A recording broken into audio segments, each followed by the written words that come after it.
honestly, I feel like me getting the hell out of here for 2 weeks, it was kind of a long time coming, because I had a bunch of notes, so here's how I'm gonna explain to the deadbeats why I decided to take a 2-week break and what. I had a bunch of notes. I think I'm just not gonna read them. I think I'm not going to. I think I'm just gonna choose my words. There are 2 parts. There are two major parts to me being like, oh man, I gotta stop this for a little bit.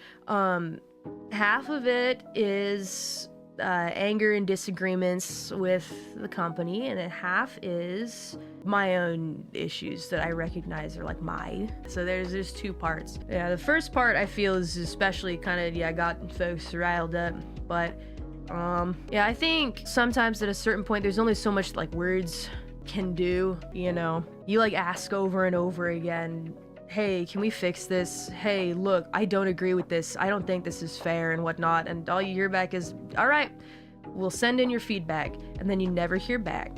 And then another problem happens. And then you put it on the list, and the list gets longer and longer and longer. And then at a certain point, I'm like, well, I'm gonna do something now. Every workplace ever, exactly. Every workplace. So my case isn't exactly special or anything like that. I do want to say it was not my intention to scare you guys, but I wanted to get Cover's attention. This is what it was. I wanted them to message me and say, all right, what's going on? And I'm like, I'm happy you asked. And I wrote like the longest paragraph I've ever written in my life to my manager, who's done nothing wrong, by the way. And so I feel terrible, but I did what I had to do. And I feel like, it's just tough. I felt like there was nothing I could do. And one thing that I feel like is extremely like strong, my strong point that I'm actually really proud of, is that I have a very strong will. I'm like an extremely willful being, where I believe that if I put my nose to the grindstone and work super hard and just always go at it and give 100%, someday something good's gonna happen for me. And look at all the freaking wonderful things that have happened because of that. So I live with that like mindset, right? And so I felt like I lost my will. At a certain point, it sounds all dramatic, but I really did. I felt like it was gone. At a certain point, there was like a very specific straw that like broke the camel's back. That I might mention a little bit. My behavior's been a little rebellious though since I got kind of ticked off. Yeah, and I do kind of feel a little bad about it, but at the same time, when words aren't enough, you kind of have to take action. And I think the really rough situation, the rough truth of it is that I think a lot of people see me as like one of Cover's like biggest supporters. I've like gone to bat for Holo like so many times.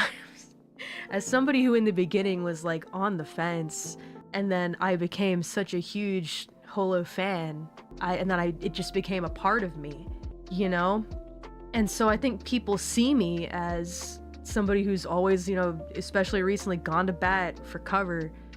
And so I know the weight of my words when I say, I'm having issues with them. But so many other people have also done the same.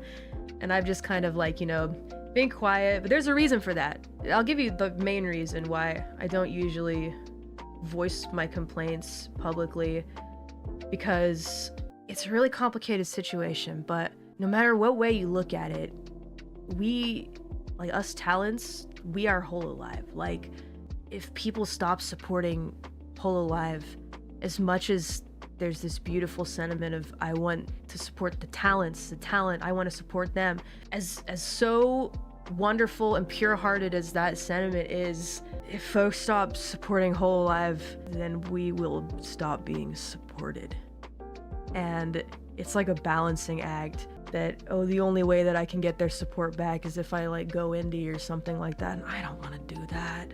I mean, look at the opportunities that I've gotten here because I'm here, and look at, what they've, done for me, and even putting that aside, like Apple, Gundam, like these are things that I would love to see a world where independent talents get a chance to get those opportunities. But as it stands right now, it's like a 0.01%. And it's so frustrating because I feel like if I complain too much about the company outwardly, people will be like, all right, well, screw it. Maury's not happy there. I can't support Cover anymore. I can't support Hololive anymore. They leave and then they're gone until I leave. And it's such a freaking hard situation to deal with. So that's the main reason why I don't speak very openly about issues that I have. But there was like a straw that broke the camel's back situation here, and because I don't want to leave, because I really love being in Hololive, and all the girls that are here are so talented and cool, and my friends, and some of them feel like family to me, and I don't want to leave. Because of that, I said to Cover, like, we got to talk about stuff, and there are these issues that I need you guys to, like, listen to me. And I wrote up my whole list, and, you know, a lot of my main, like, anger, which has been building recently, is about the show, the concert. I want it to be good, and I think the staff, like, hear me kind of loud and clear. So I'm not the only one complaining about this stuff. It's been rough. In regards to the Ian 4th concert, how I feel about it. I think it's gonna be a good show, but it's been really frustrating myself and some others. There's just too much stuff. Obviously, behind the scenes, I can't give details. I have to be vague. Contractually, I have to be vague. But I think the staff are working really hard to make a great show, but there are just so many logistical nightmares that, you know, I'm trying to tell them about, and, you know, it's worrisome for us because if the show isn't good, people won't buy tickets again, and if we don't sell tickets, there won't be another show, and we all want to do the show, and it's, yeah, troublesome. So I kind of got at them about that. You know, there are like other things that I'm, you know, unhappy about, and I can't, like, give, of course, details, but in terms of, like, collaborative, like, merchandise, you know, and whatnot, you know, if you compare that to talent premium goods and whatnot, you know, I want the deadbeats to buy the talent premium goods, right? Because I get the majority share for that, you know. But then, oh, really cool brand wants to collab with you, like, how about it? I'm like, yeah, let's go, what's the percent? And I'm like, well, now I kind of don't want to do it anymore, you know? So I'm negotiating with them on how we can change that for everyone, maybe, you know? That's what I'm pushing for. Hey, you guys, if you want to support the talents directly, buy the talent premium merch. I'm so serious. That is the main thing that you can do. Of course, the situation with having to pay, you know, a little extra money on things from Japan does not make things much better, so I understand why, you know, it might be kind of difficult to do right now. And maybe it is easier to, like, oh, you're walking through Hot Topic, you see a Maury shirt, I'm gonna grab that, you know? It's just easier, right? But, so I'm fighting with them about that. But I feel positive about it. I feel like they're listening to me. And then also just, I have a lot of, just, like, general feelings, about EN within Holo. When I spoke, I mentioned a little bit, like, members only post about, like, I feel undervalued and whatnot. It's not necessarily just me, because look at all the cool shit I've gotten to do, right?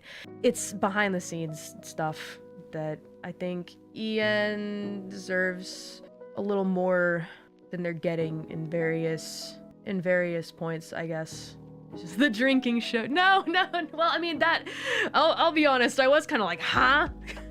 But after talking to some Japanese friends, I tried not to, like, I was trying not to be, like, angry about that, because, like, Hololive is such an obvious pun. Like, to actually get mad at them about that is very silly, I think, because I think it was Ririka also did something that had the same name but, like, spelled differently. I mean, it's just such an obvious pun. So I was kind of like, all right, I'm gonna rib him a little bit for that, but I wasn't really mad about that.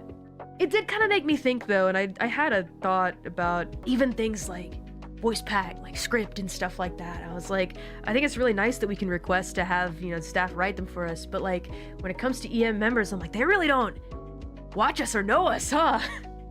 You know?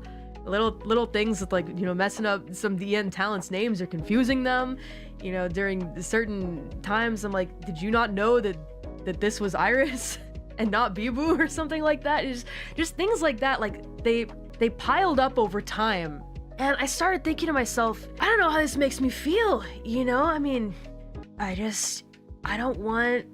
think Ian as a whole, there are little things behind the scenes. I wish I could give you more details, but you know, some things are better left unsaid, I think. And just know that I think Ian could be treated a little bit better behind the scenes, and lazy middle management.